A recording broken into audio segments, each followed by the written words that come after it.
Ne m'attends pas pour le dîner ce soir. Mon mari est allé dîner avec une autre femme. Il a dit que notre mariage était devenu trop ennuyeux. Qu'il avait besoin d'un peu d'excitation. Puis il a franchi la porte. Sans se retourner. À minuit, il est rentré. Et s'est figé sur le seuil. Ne m'attends pas pour le dîner ce soir. Mon mari l'a dit en ajustant ses boutons de manchette dans le miroir du couloir, aussi désinvolte que s'il me rappelait d'acheter du lait. Puis il m'a regardé droit dans les yeux et a ajouté, je dîne avec une autre femme. Non pas parce qu'il voulait me blesser, mais parce qu'il croyait vraiment qu'il n'avait plus à se soucier de le faire. Il a dit que notre mariage était devenu ennuyeux, prévisible, qu'il avait besoin d'un peu d'excitation dans sa vie. Puis il a pris ses clés de voiture, a franchi la porte d'entrée de la maison que j'avais aidé à construire pendant 22 ans, et n'a jamais regardé en arrière. Mais quand il est rentré après minuit, il s'est figé sur le seuil parce que tout ce qu'il pensait lui appartenir avait déjà disparu. La première chose qu'Emily Carter a remarqué ce soir-là, c'est l'eau de Cologne. Daniel ne portait de l'eau de Cologne chère que lorsqu'il voulait impressionner quelqu'un. Pas les clients. Les clients avaient droit à sa version pratique, chemise impeccable, chaussures cirées, poignées de main mesurées. Non, c'était la version de Daniel réservée à la séduction, à la performance, au fantasme de paraître plus jeune qu'il ne l'était réellement. Le parfum flottait dans la cuisine pendant qu'Emily coupait des oignons verts. Pour des pommes de terre au four sur le comptoir. Dehors, par les fenêtres, la pluie de fin octobre balayait les banlieues de Chicago en froide traînée argentée, et l'érable du jardin pliait sous le vent. La maison était chaude. Stable, habitée, le genre de foyer construit lentement au fil de décennies de sacrifice. Daniel est entré, vêtu d'un blazer gris anthracite qu'elle lui avait acheté 3 Noëls auparavant. Tu es bien habillé, a dit Emily avec prudence. Il a vérifié son reflet dans la porte du micro-ondes avant de répondre. Je sors ce soir. Avec qui? Il n'y a eu aucune hésitation. Vanessa. Emily a cessé de couper. Le couteau reposait sur la planche en bois tandis que son cœur ralentissait de cette étrange manière que le choc provoque parfois, comme si le corps refusait de traiter l'humiliation à pleine vitesse. Vanessa du travail, a-t-elle demandé doucement. Daniel a soupiré comme un parent épuisé face à un enfant difficile. Ne commence pas. Je t'ai posé une question. Oui, Vanessa du travail. La pluie a frappé plus fort contre les fenêtres. Emily a attendu qu'il adoucisse la déclaration d'une manière ou d'une autre, qu'il explique que c'était un dîner de travail, une sortie de groupe, un malentendu. Mais Daniel a seulement attrapé sa montre sur le comptoir et l'a attachée à son poignet. Tu vas dîner seul avec une autre femme. Il l'a enfin regardé, et ce qui a fait le plus mal n'était ni la colère ni la culpabilité. C'était l'indifférence. Oh, allons, Emily. Arrête de faire comme si ce mariage était une grande romance. Nous sommes colocataires depuis des années. Elle l'a regardé avec incrédulité. Ce n'est pas vrai. C'est vrai, a-t-il répondu sèchement. Tout dans cette maison est prévisible. Chaque conversation, chaque repas. Chaque week-end. Emily a ravalé difficilement. Donc, ta solution est de sortir avec une collègue. Je dîne avec une femme avec qui tu flirtes. Il a eu un rire sans joie. Au moins, quelqu'un me fait encore me sentir vivant. La phrase a atterri avec une précision chirurgicale, pas forte, pas explosive. Mais froide, mesurée, cruelle. Emily a baissé les yeux sur ses mains parce qu'elle ne pouvait plus supporter l'expression de son visage. C'étaient les mêmes mains qui avaient préparé les déjeuners de leur fils Noah chaque matin pendant 12 ans. Les mêmes mains qui étaient restées éveillées à côté de Daniel après la mort de son père. Les mêmes mains qui avaient tapé des CV pour lui quand il était trop embarrassé pour Admettre qu'il avait été renvoyé de son premier poste de direction à 31 ans. Elle avait passé 2 décennies à l'aider à survivre à toutes les versions de lui-même. Et maintenant, il la regardait comme un meuble usagé. J'ai abandonné. Une carrière pour cette famille, a-t-elle murmuré. Daniel a levé les yeux au ciel, déjà lassé de la conversation. Personne ne t'y a forcé. Le silence qui a suivi était si lourd qu'Émilie pouvait entendre le réfrigérateur bourdonner. Daniel a ramassé ses clés sur l'îlot de la cuisine. Écoute, je ne vais pas faire ça ce soir. Faire quoi? 7. Interrogation émotionnelle. Tu viens de me dire que tu sors avec une autre femme. Je t'ai dit que j'avais besoin d'un peu d'excitation dans ma vie. Il a haussé les épaules en enfilant son manteau. Tu veux de l'honnêteté? Là. Voilà. Émilie a senti quelque chose en elle se fissurer doucement, presque élégamment, comme une fine glace brisée sous la neige. Des années auparavant, elle aurait pleuré. Des années auparavant, elle l'aurait supplié de rester. Mais à 42 ans, l'épuisement change la forme de la douleur. Elle devient plus froide, plus vive, plus observatrice. Elle a remarqué les légers cheveux gris à ses tempes, qu'il essayait de cacher maintenant. La montre chère achetée avec un bonus alors qu'il se plaignait des dépenses du ménage. L'arrogance agitée d'un homme terrifié par le vieillissement. Daniel s'est dirigé vers la porte d'entrée.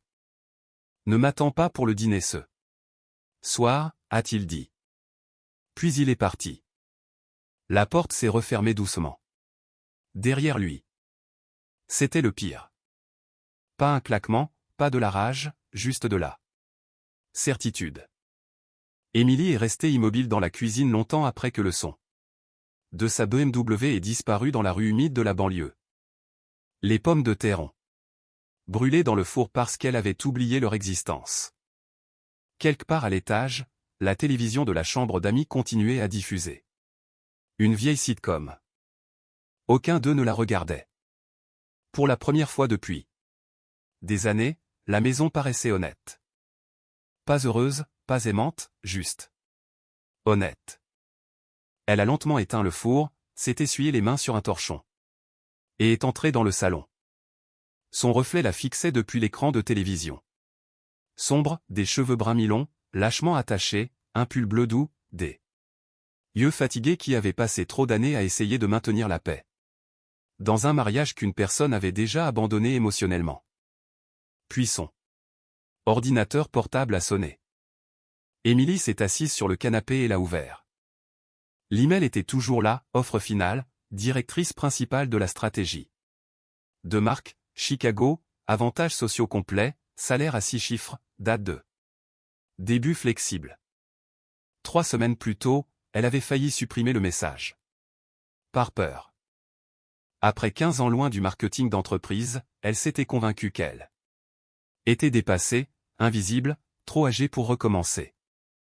Mais une ancienne collègue nommée Rebecca l'avait poussée à postuler après s'être reconnectée via LinkedIn. Tu étais brillante avant de disparaître dans le mariage de banlieue. Lui avait dit Rebecca lors d'un café en ville. À l'époque, Émilie avait ri maladroitement. Maintenant, ces mots revenaient. Différemment, brillante. Avant de disparaître. Émilie a relu l'offre. Lentement pendant que la pluie continuait de glisser sur les fenêtres. Puis une autre prise de conscience l'a envahie.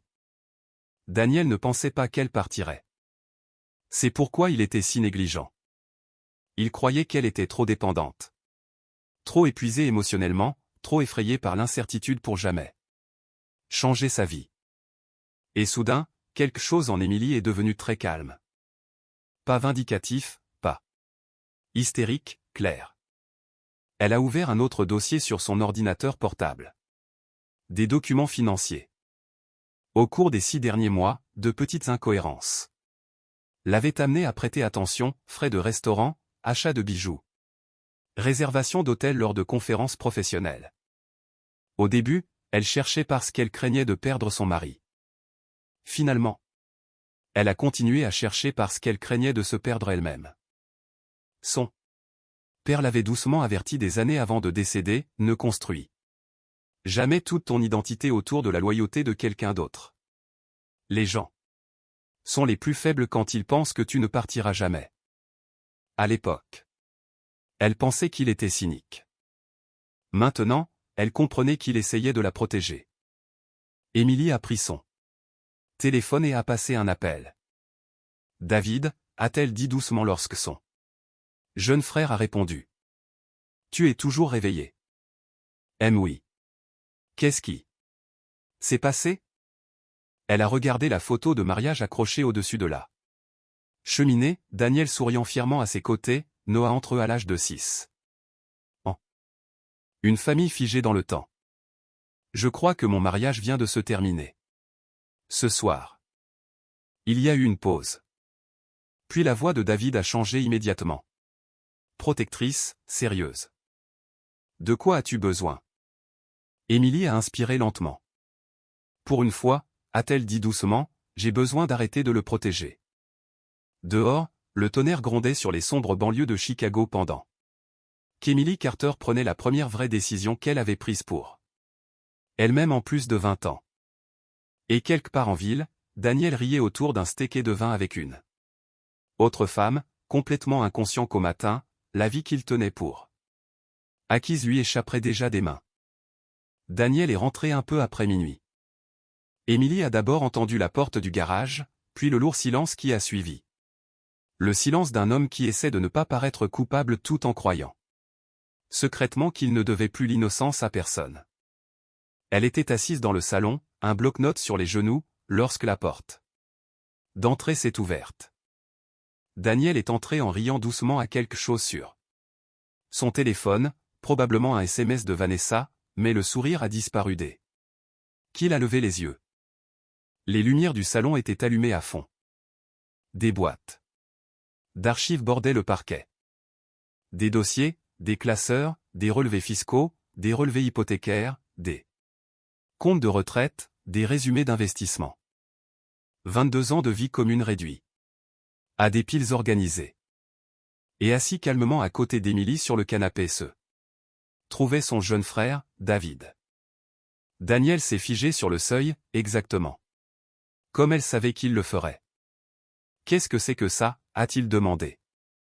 Émilie a fermé le dossier sur ses genoux. Des papiers. Des papiers? À minuit? David s'est adossé nonchalamment, ses larges épaules remplissant le fauteuil près de la cheminée. Drôle, c'est ce que nous pensions de ton rendez-vous du dîner. Daniel l'a ignoré, son attention rivée sur Émilie. Qu'est-ce que tu fais? Pour la première fois depuis des années, Émilie a remarqué quelque chose d'inhabituel. Sur le visage de son mari, de l'incertitude. Pas de remords. Pas encore. Juste de la confusion face au fait que la femme qu'il avait jugée passive était soudainement devenue illisible. Tu as dit que tu voulais de l'excitation, a répondu Émilie doucement. J'ai pensé que ce soir était un bon moment pour arrêter de faire semblant que tout allait bien. Daniel a ricané et a jeté ses clés sur le comptoir. Oh, allons. Tu dramatises. Non, a-t-elle dit. Je pense que j'ai en fait sous-réagi pendant des années. Cela l'a immédiatement irrité. Daniel a desserré sa cravate et est entré dans la cuisine, ouvrant le réfrigérateur comme si cette conversation l'ennuyait déjà. Je suis allé dîner, Émilie. Je n'ai pas commis de meurtre. Avec une femme. Avec qui tu couches. Il a claqué le réfrigérateur plus fort que nécessaire. Tu ne sais pas de quoi tu parles. Émilie a simplement fait glisser un relevé de cartes de crédit imprimées sur la table basse, frais d'hôtel, bar à vin. Réservation de week-end pendant de fausses conférences. Daniel a fixé les papiers pendant 2 secondes de trop. Puis il a ri avec dédain, mais la confiance sonnait plus mince maintenant. Alors, tu m'espionnes? Non, a répondu Émilie calmement. Je me réveille. Cette phrase l'a frappé plus fort qu'un cri n'aurait pu le faire. Daniel a regardé de nouveau autour de la pièce, remarquant enfin les détails qu'il avait ignorés en entrant, le sac de nuit près de l'escalier, les dossiers juridiques étiquetés, propriétés et comptes, les photos de famille encadrées, manquantes sur les étagères. « Attends » a-t-il dit lentement. « Tu pars » Émilie a soutenu son regard. « Non. » Le mot l'a surpris. Puis elle a continué, « C'est toi qui pars. » Une étrange tension a traversé la pièce. Après cela, Daniel la regardait comme s'il ne reconnaissait plus la femme assise devant lui. Pendant des années, Émilie avait été douce, conciliante. Toujours prête à aplanir les conflits avant qu'ils ne deviennent inconfortables. Elle s'excusait la première, transigeait la première, reculait la première. Mais pas ce soir. Ce soir, il y avait quelque chose de plus froid dans sa voix, pas de cruauté, mais de la clarté. Tu n'as pas le droit de m'humilier et de rentrer à la maison en faisant semblant que cette maison est toujours ton refuge. A-t-elle dit. Daniel a ri de nouveau, mais maintenant cela sonnait défensif. Tu jettes sérieusement 22 ans pour un seul dîner? Émilie a presque souri à l'ironie. Un seul dîner, a-t-elle répété doucement. C'est l'histoire que tu te racontes. David s'est levé lentement. Je pense que tu devrais partir, Dan. C'est ma maison. La mâchoire de David s'est serrée. En fait, selon les documents de fiducie qu'Émilie m'a montrés ce soir, la majeure partie de la compte provenait de l'héritage de son père. L'expression de Daniel a changé instantanément. Un minuscule changement, mais Émilie l'a vu, de la peur, pas de la perdre, mais de perdre le contrôle. Il s'est retourné vers elle. Tu as déjà parlé à un avocat? J'en ai parlé il y a 6 semaines. Le silence qui a suivi a semblé interminable. La pluie continuait de taper contre les fenêtres pendant que Daniel restait là, essayant de recalculer la réalité en temps réel. Il était parti plus tôt ce soir-là, convaincu qu'il détenait tout le pouvoir. Le mari qui avait réussi, le pourvoyeur, l'homme désirable toujours capable d'attirer des femmes plus jeunes. Maintenant, soudain, il ressemblait à un étranger d'âge moyen debout dans une vie qu'il ne comprenait plus tout à fait. « Tu as planifié ça ?» a-t-il demandé doucement. Émilie a secoué la tête. « Non, tu as planifié ça. Tu as juste supposé que je resterais là et que je le tolérerais. » Daniel a ouvert la bouche pour argumenter, mais s'est arrêté parce qu'au fond de lui, il savait qu'elle avait raison. Au fil des ans, le manque de respect était devenu routine. Pas assez dramatique pour partir immédiatement. Juste assez constant pour empoisonner lentement tout, les commentaires sarcastiques sur ses vêtements, les roulements d'yeux, la façon dont il l'interrompait lors des dîners avec des amis. Le dédain désinvolte chaque fois qu'elle parlait de travailler à nouveau. Tu ne survivrais plus à la vie d'entreprise. Tu es sorti trop longtemps. C'est plus facile si tu restes à la maison. Chaque commentaire, petit en soi. Ensemble, dévastateur. Et le pire, Émilie avait commencé à le croire. Cette prise de conscience faisait plus mal que l'aventure elle-même. Daniel s'est frotté les tempes. Alors quoi maintenant? Tu veux divorcer? Émilie a regardé vers l'escalier menant à la chambre à l'étage, qu'ils avaient partagée pendant plus de 2 décennies. La chambre où elle avait autrefois cru que l'amour durait automatiquement si l'on se sacrifiait assez pour lui. Je veux la paix, a-t-elle répondu. Il a ricané doucement. Tu réagis de manière excessive. Non, a répété Émilie. Je pense que c'est la première réaction honnête que j'ai eue depuis des années. David s'est avancé et a tendu à Daniel un petit sac de sport. J'ai emballé. De quoi tenir quelques jours. Daniel a regardé le sac comme s'il l'insultait personnellement. Tu te moques de moi. Tu as embarrassé ma sœur, a répondu David froidement. Sois reconnaissant qu'elle reste civilisée. Pendant un bref instant, la colère a éclaté sur le visage de Daniel. La blessure aiguë à l'ego d'un homme. Soudainement traité comme un étranger dans sa propre maison. Puis son téléphone a vibré. Vanessa. L'écran s'est allumé clairement dans sa main. Émilie a vu la panique traverser ses yeux avant qu'il ne retourne rapidement le téléphone. Et d'une manière ou d'une autre, ce petit mouvement a fait plus mal que tout le reste. Non plus par jalousie, mais par l'ordinaire de la trahison. Daniel a expiré lourdement. Bien, je vais rester ailleurs ce soir jusqu'à ce que tout le monde se calme. Émilie l'a regardé attentivement. Il y avait encore ça. Cette arrogance, la conviction que cette situation était temporaire, qu'elle finirait par s'adoucir. Le manquer, négocier, parce que les hommes comme Daniel confondent souvent la patience avec la faiblesse. Il a ramassé rudement le sac de sport et s'est dirigé vers la porte. Avant de partir, il s'est retourné. Tu sais, a-t-il dit amèrement. Peut-être que si ce mariage avait semblé vivant de temps en temps, rien de tout cela ne serait arrivé. Émilie a senti l'ancienne version d'elle-même essayer de se briser en elle. La femme qui aurait passé des nuits blanches à se demander ce qu'elle avait fait de mal. Mais une autre voix s'est élevée, plus forte maintenant, la vérité. Tu ne voulais plus de femme, a-t-elle dit. Doucement. Tu voulais un public. L'expression de Daniel s'est durcie instantanément. Puis il est sorti sous la pluie. Cette fois, Émilie l'a regardé partir sans larmes. La porte d'entrée s'est refermée. La maison est redevenue silencieuse. David a regardé attentivement. Tu vas bien? Émilie n'a pas répondu. Immédiatement. Au lieu de cela, elle a rouvert son ordinateur portable et a relu l'offre d'emploi qui l'attendait dans sa boîte de réception. Directrice principale de la stratégie de marque, centre-ville de Chicago, une seconde vie. Pendant des années, elle avait cru que son monde rapetissait parce que l'âge adulte exigeait des sacrifices, parce que le mariage impliquait des compromis, parce que la stabilité importait plus que l'ambition personnelle.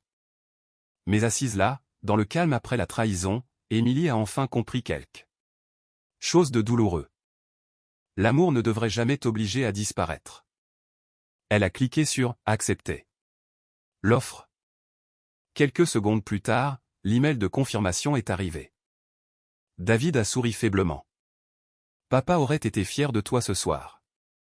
Cela l'a presque brisée. Non pas parce qu'elle se sentait faible, mais parce qu'elle se sentait enfin forte à nouveau. Dehors, Daniel roulait sous la pluie vers un appartement de luxe en centre-ville où Vanessa l'attendait avec du vin cher et une affection temporaire, toujours complètement inconscient que la femme qu'il avait jugée ennuyeuse venait de démanteler tranquillement l'illusion entière de son contrôle. Et pour la première fois en 22 ans, Emily Carter a dormi paisiblement. 3 semaines après le départ de Daniel, la maison était différente d'une manière qu'Emily n'avait pas prévue. Plus silencieuse, oui, mais aussi plus légère. L'étrange tension qui habitait autrefois chaque pièce de manière invisible, l'ajustement émotionnel constant qu'elle faisait autour des humeurs, opinions et critiques de Daniel avait disparu si progressivement qu'elle n'en a reconnu l'absence qu'une fois qu'elle fut partie. Un samedi matin, elle se tenait pieds nus dans la cuisine, buvant du café, pendant que la lumière du soleil inondait les fenêtres. Et pour la première fois depuis des années, elle a réalisé qu'elle n'attendait plus l'approbation de quelqu'un d'autre dans sa propre maison. Cette réalisation l'a presque fait pleurer. Non pas parce qu'il lui manquait, mais parce qu'elle comprenait depuis combien de temps elle avait vécu sans elle-même. Dehors, fin novembre, le vent dispersait les feuilles rouges et dorées dans le jardin. Le vieux panier de basket de Noah était légèrement incliné près de la clôture, intouché depuis son départ pour l'université de l'Illinois 2 ans plus tôt. Émilie l'a regardé un long moment avant que son téléphone ne vibre. Rebecca, comment va la nouvelle survivante du travail, a demandé son amie. Chaleureusement. Émilie a souri faiblement, essayant encore de se souvenir. Comment fonctionnaient les réunions d'entreprise? Tu es né pour les réunions d'entreprise. Ce n'est pas ainsi que Daniel les décrivait. Rebecca a soupiré doucement au téléphone. Émilie, je dois te demander d'arrêter de te mesurer à travers un homme qui a profité de ton doute. La phrase est restée après l'appel, parce que c'était vrai. Daniel ne lui avait jamais directement ordonné de se diminuer. Cela aurait été trop évident, trop cruel même pour lui. Au lieu de cela, il a fait quelque chose de plus subtil. Il a normalisé son invisibilité. Chaque sacrifice est devenu pratique. Chaque rêve est devenu irréaliste. Chaque compromis est devenu un âge adulte mature, jusqu'à ce qu'Émilie cesse finalement de se demander ce qu'elle voulait. Maintenant, à 42 ans, elle était assise dans un bureau du centre-ville de Chicago surplombant la rivière, aidant à diriger des réunions stratégiques pour des campagnes publicitaires nationales. Et à son propre grand étonnement, elle était douée pour cela. Très douée. Lors des présentations, les gens écoutaient quand elle parlait. De jeunes employés lui demandaient des conseils. Les clients respectaient ses intuitions. Son expérience, autrefois considérée par Daniel comme une maternité de banlieue dépassée, est soudainement devenue précieuse car elle lui conférait une intelligence émotionnelle que la plupart des cadres n'avaient pas. Un après-midi, après une réunion, une jeune associée nommée Claire l'a arrêtée près des ascenseurs. « J'espère que ça ne sonne pas bizarre », a dit Claire nerveusement. « Mais vous êtes une sorte d'inspiration. » Émilie a cligné des yeux de surprise. « Moi. Vous semblez calme, comme si vous saviez vraiment qui vous êtes. » L'ironie a presque fait rire Émilie à haute voix. Si seulement cette fille savait. Pendant ce temps, la vie de fantaisie soigneusement construite de Daniel avait déjà commencé à montrer des fissures. Au début, vivre en centre-ville avec Vanessa semblait enivrant. Elle était plus jeune, spontanée, glamour, comme les femmes des publicités d'appartements de luxe. Elle aimait les bars sur les toits, les restaurants chers, les week-ends à Napa, et postèrent des photos filtrées en ligne qui faisaient paraître les vies ordinaires inadéquates. Pendant un temps, Daniel s'est convaincu que c'était le bonheur, la liberté, la réinvention, la preuve qu'il comptait encore. Mais la fantaisie entretient une relation dangereuse avec la routine. Finalement, la vraie vie arrive et la vraie vie a remarqué des choses. Comme l'irritation de Vanessa chaque fois qu'il travaillait tard au lieu de la sortir. Comme la façon dont elle supposait naturellement qu'il paierait tout. Comme sa déception lorsqu'elle a découvert que ses finances étaient bien moins impressionnantes que sa confiance ne le suggérait. Car la vérité était que Daniel avait passé des années à jouer le succès plus qu'à réellement construire une sécurité, loyer de luxe, paiement de voiture, dîner d'affaires, achat de statut. Il gagnait bien sa vie, oui, mais pas assez pour maintenir le style de vie qu'il voulait désespérément que les gens envient. Surtout pas après qu'Émilie ait engagé un avocat, surtout pas après que les comptables aient commencé à examiner plus attentivement les biens matrimoniaux. Un jeudi soir, Daniel était assis en face de son avocate dans un bureau du centre-ville pendant que la neige tombait dehors. Elle a droit à plus que ce que vous attendiez, a expliqué l'avocate avec prudence. Daniel a froncé les sourcils. Comment ? L'héritage de votre femme était fortement lié aux investissements immobiliers et à l'historique hypothécaire. Franchement, la documentation la favorise. Daniel s'est adossé, sidéré. Pendant des années, il s'était dit qu'il soutenait financièrement le mariage. Maintenant, il découvrait à quel point sa stabilité avait tranquillement reposé sur Émilie depuis le début. La maison, les premiers investissements, le travail émotionnel, les sacrifices. Impayés qui lui avaient permis de se concentrer entièrement sur l'avancement de sa carrière.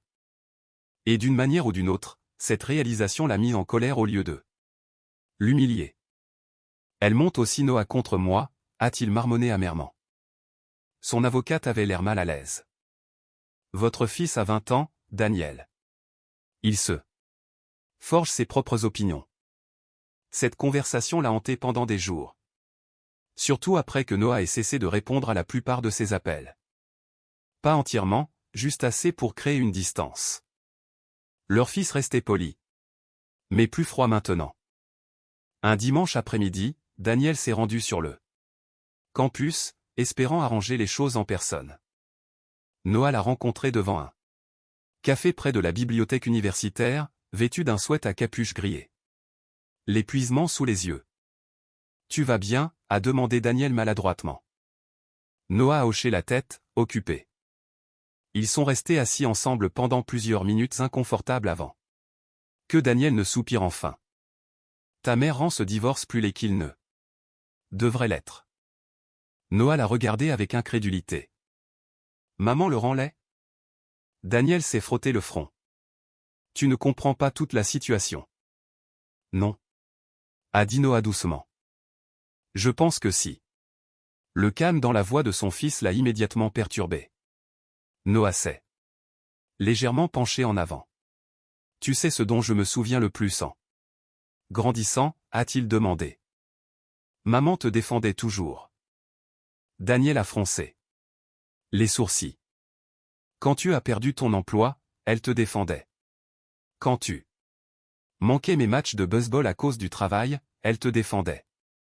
Quand tu as oublié des anniversaires de naissance, tout, elle te défendait. Ce n'est pas juste. Non, a répondu Noah doucement. Ce qui n'est pas juste, c'est de faire comme si elle était le problème parce qu'elle t'aimait. Trop. Les mots ont frappé plus fort que Daniel ne s'y attendait. Parce que Noah ressemblait tellement à Emily quand elle croyait encore que l'honnêteté pouvait sauver les gens. Daniel a détourné le regard vers la rue enneigée. Je voulais juste me sentir heureux à nouveau. Noah a hoché la tête lentement. Mais as-tu déjà demandé si maman était heureuse?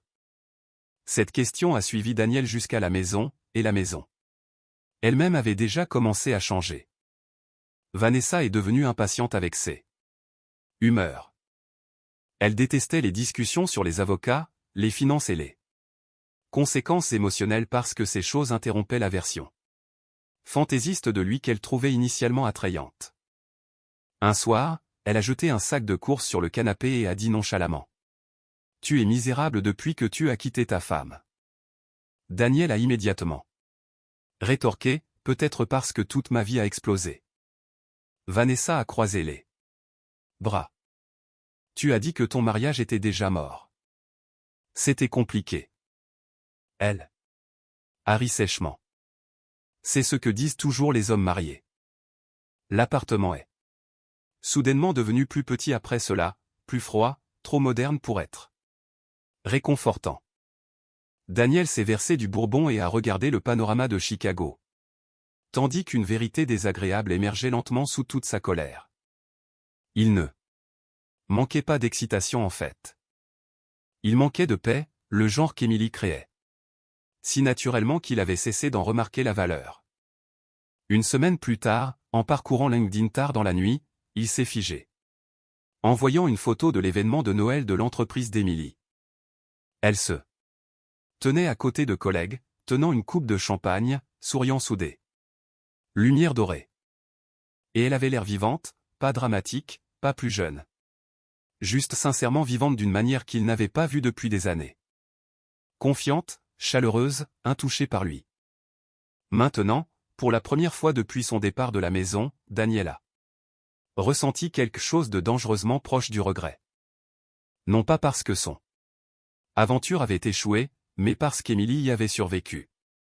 Et quelque part au fond de lui, Daniel a réalisé la vérité la plus douloureuse de toutes, la femme qu'il qualifiait d'ennuyeuse portait simplement le poids de l'aimer seul. En janvier, Chicago s'était installé dans le genre d'hiver qui donnait l'impression que tout était à nu. Les arbres se dressaient, squelettiques, contre un ciel pâle. La neige sale s'accrochait au trottoir en monticules gris gelés, et la ville avançait avec cette endurance tranquille que les habitants du Midwest apprennent tôt dans la Vie, les épaules voûtées contre le vent, les tasses de café serrées, la survie. Déguisée en routine. Émilie aimait cela. Non pas le froid lui-même, mais son honnêteté. L'hiver ne prétendait pas être beau à chaque seconde. Il révélait ce qui pouvait survivre sans artifice. À bien des égards, elle ressentait la même chose. 3 mois plus tôt, elle était assise dans sa cuisine, écoutant son mari expliquer pourquoi une autre femme le faisait se sentir vivant. Maintenant, elle se tenait dans une salle de conférence du centre-ville, présentant une proposition de campagne nationale à des cadres 2 fois plus payés qu'elle. Et chaque fois qu'elle parlait, la salle écoutait. Non pas parce qu'elle exigeait de l'attention, mais parce qu'elle ne s'excusait plus d'exister. La transformation n'était pas spectaculaire de l'extérieur. Émilie portait toujours des pulls doux, attachait toujours ses cheveux lâchement pendant les longues journées de travail, conduisait toujours le même SUV jusqu'à la gare de banlieue. Chaque matin. Mais intérieurement, quelque chose d'irréversible s'était produit. Elle se faisait à nouveau confiance. Cela effrayait Daniel plus que la colère n'aurait jamais pu le faire. Au début, il s'attendait toujours à ce qu'elle craque. Émotionnellement, à ce qu'elle l'appelle en pleurant, à ce qu'elle demande s'il pouvait arranger les choses, à ce qu'elle devienne suffisamment nostalgique pour négocier sa dignité contre la familiarité. Au lieu de cela, Émilie est devenue plus calme, plus concentrée, et étrangement intouchable. Un jeudi soir, Daniel était assis seul dans son appartement du centre-ville, fixant un plat à emporter qui refroidissait sur le comptoir de la cuisine tandis que Vanessa faisait sa valise dans la chambre. « Tu pars sérieusement pour une seule dispute ?» a-t-il demandé amèrement. Vanessa a fermé la valise assez fort pour ponctuer son irritation. « Ce n'est pas une dispute, Daniel. Tu es malheureux tout le temps.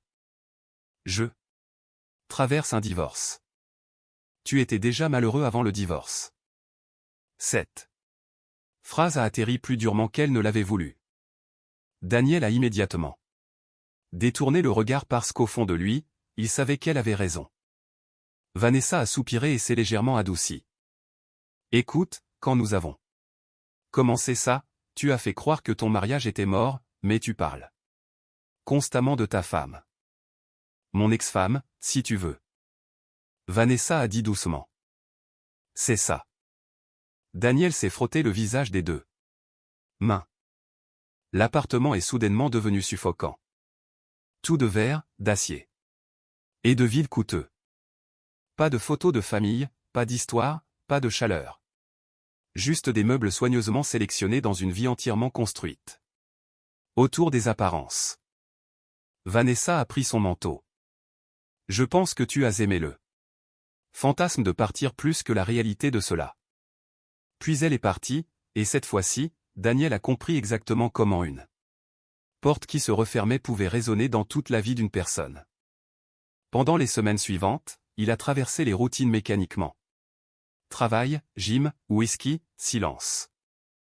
À 50 ans, il avait l'étrange sensation de devenir un spectateur de sa propre vie. L'excitation qu'il poursuivait si désespérément semblait maintenant embarrassante et prévisible. Un homme d'âge moyen terrifié par le vieillissement, qui confondait l'attention avec le sens. Un samedi après-midi, il est allé à l'ancienne maison pour récupérer le reste de ses affaires pendant qu'Émilie assistait à un séminaire de travail en ville. Du moins, c'était le plan. Quand il est arrivé en voiture, il a vu la voiture de Noah garée dehors. Puis il a entendu des rires venant du jardin. Daniel est passé lentement par le portillon latéral et s'est arrêté. Émilie et Noah reconstruisaient le vieux banc en bois près de la clôture, tous deux portant des gants d'hiver et des vestes épaisses contre le froid. La neige poudrait les bords de la pelouse tandis que du rock classique jouait doucement. Depuis une enceinte portable à proximité, Émilie a levé les yeux la première. Pendant une brève seconde, la surprise a traversé son visage. Puis le calme est revenu. « Salut », a-t-elle dit prudemment.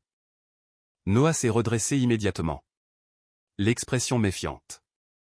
Papa. Daniel est resté là, maladroitement, les mains dans les poches de son manteau, se sentant soudain comme un invité dans la vie qu'il avait abandonné. Qu'est-ce qui se passe, a-t-il demandé.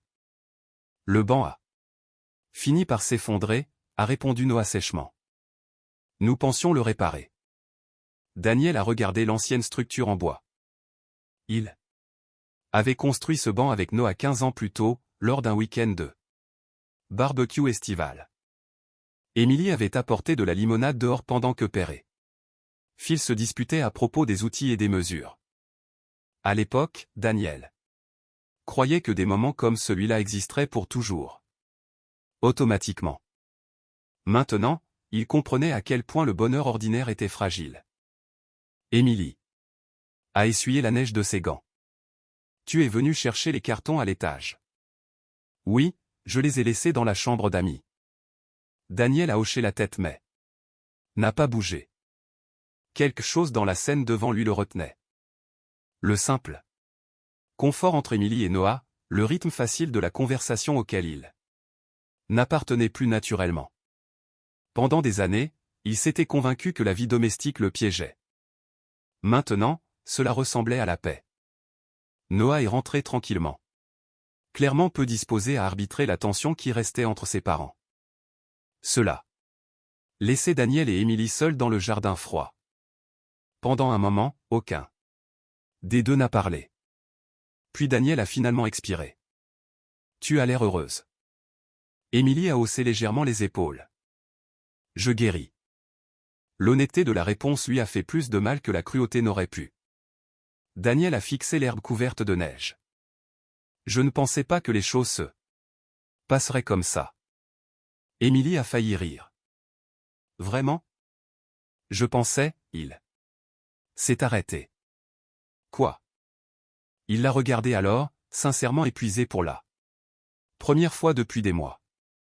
Je pensais que j'étais malheureux à cause du mariage. Le visage d'Émilie s'est légèrement adouci, mais pas avec de la réconciliation, avec de la compréhension. C'est le problème quand on fuit soi-même, a-t-elle dit. Doucement. On s'emmène toujours avec soi. La phrase s'est installée entre eux comme une vérité trop lourde pour être discutée. Daniel a ravalé. Difficilement. Je sais que je t'ai fait du mal. Émilie a détourné le regard vers la clôture. Tu ne m'as pas fait du mal du jour au lendemain. Il a senti sa poitrine se serrer immédiatement. Tu m'as perdu lentement, a-t-elle poursuivi. Un commentaire cruel à la fois, un dédain à la fois, un moment où tu m'as fait me sentir petite pour que tu puisses te sentir important. Daniel a fermé les yeux. Brièvement parce que c'était ça, toute la vérité. Pas une liaison, pas un dîner, des années. Des années d'érosion émotionnelle. Déguisées en tension conjugale normale. Et soudain, il s'est souvenu de dizaines de moments qu'il avait autrefois ignorés. Émilie devenant silencieuse lors d'eux. Fait après qu'il se soit moqué de ses histoires. Émilie abandonnant des loisirs. Parce qu'il les appelait peu pratiques. Émilie s'excusant d'avoir besoin d'eux. Quoi que ce soit émotionnellement. Il n'avait pas brisé le mariage en un seul acte dramatique. Il l'avait négligé. Jusqu'à la mort. Je suis désolé, a-t-il murmuré. Émilie l'a étudié. Attentivement. Pour la première fois depuis qu'elle l'avait rencontré, Daniel Carter avait l'air sincèrement humble. Pas défensif, pas manipulateur, juste. Brisé par des conséquences auxquelles il ne pouvait plus échapper. Mais le remords et la réparation n'étaient pas la même chose. Et certaines portes, une fois fermées, devraient le rester. Je crois que tu le penses, a dit Émilie doucement. Cette minuscule gentillesse l'a presque détruit. Parce qu'il a soudainement compris qu'elle ne le haïssait plus. Et d'une certaine manière, cela semblait pire. La haine laisse encore un attachement émotionnel. La paix non. Daniel a regardé le jardin une dernière fois. La maison, le banc, les traces de la vie de famille qui persistaient dans l'air. Hivernal gelé. Puis il a hoché la tête lentement. Je devrais aller chercher mes cartons. Émilie s'est écartée doucement. Ils sont à l'étage. Alors qu'il marchait vers la maison, Daniel a réalisé quelque chose de dévastateur. La punition n'était pas de perdre le mariage. La punition était de comprendre enfin sa valeur après l'avoir déjà détruit. Au retour du printemps à Chicago, Emily Carter ne mesurait plus sa vie à l'aune de ce qui avait été perdu. C'était la différence qu'une année pouvait faire. Non. Pas parce que la douleur disparaissait proprement ou elle ne disparaissait jamais. Mais parce que la douleur finissait par ne plus être le centre de chaque pensée. Elle devenait une sorte de temps en arrière-plan au lieu de son identité. La neige a fondu lentement ce mois de mars, révélant des trottoirs humides, de l'herbe épuisée et des signes tenaces de renouveau poussant à travers la terre gelée. Émilie remarquait ces détails davantage maintenant, le son des trains le matin, la chaleur du soleil à travers les fenêtres de son bureau, le confort de cuisiner le dîner pour elle-même sans tension à table. Les petites choses comptaient à nouveau. Et étrangement, cela ressemblait aussi à une revanche. Pas une revanche bruyante, pas une revanche cruelle, mais celle qui dit silencieusement, tu ne m'as pas détruite. Au travail, Émilie a prospéré plus vite que quiconque ne l'aurait imaginé. En avril, elle avait été promue directrice de la stratégie créative après avoir mené une campagne qui avait décroché l'un des plus grands comptes nationaux de l'entreprise. Les jeunes employés se tournaient naturellement vers elle car elle ne portait aucune de l'épuisante arrogance qui infectait tant de cadres. Elle écoutait attentivement, parlait avec réflexion et ne confondait jamais autorité et intimidation. Un vendredi soir, après un dîner client en centre-ville, Rebecca a levé son verre de vin et a souri à travers la table du restaurant. Tu sais ce qui est le plus drôle dans tout ça?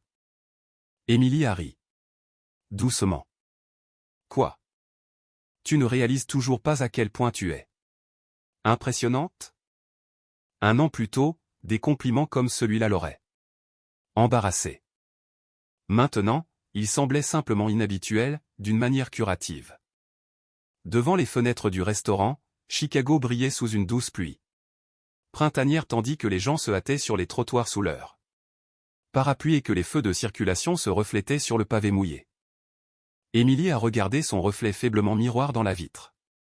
Elle semblait plus âgée qu'il y a 10 ans et plus heureuse. Il y avait quelque chose de profondément libérateur à ne plus jouer la jeunesse ou la perfection pour l'approbation de quelqu'un d'autre. Pendant ce temps, la vie de Daniel était devenue plus silencieuse d'une manière qu'aucun appartement de luxe ne pouvait dissimuler. Après le départ de Vanessa, il a déménagé dans un condo plus petit près d'Oak Park, plus proche du bureau, et loin du style de vie axé sur l'image du centre-ville qu'il avait autrefois poursuivi si désespérément. La voiture chère avait également disparu, remplacée par quelque chose de pratique après que les frais de justice et la division des biens les forçaient à affronter honnêtement la réalité financière pour la première fois depuis des années. Mais le plus grand changement n'était pas matériel. Il était interne. La thérapie avait commencé comme une suggestion réticente de Noah après des mois de conversations tendues. Mais finalement, Daniel a continué à y aller parce que le silence dans son propre esprit était autrement insupportable. Chaque séance révélait une autre vérité inconfortable, sa peur de vieillir, son obsession de la validation. L'arrogance qui lui faisait confondre la stabilité émotionnelle avec l'ennui.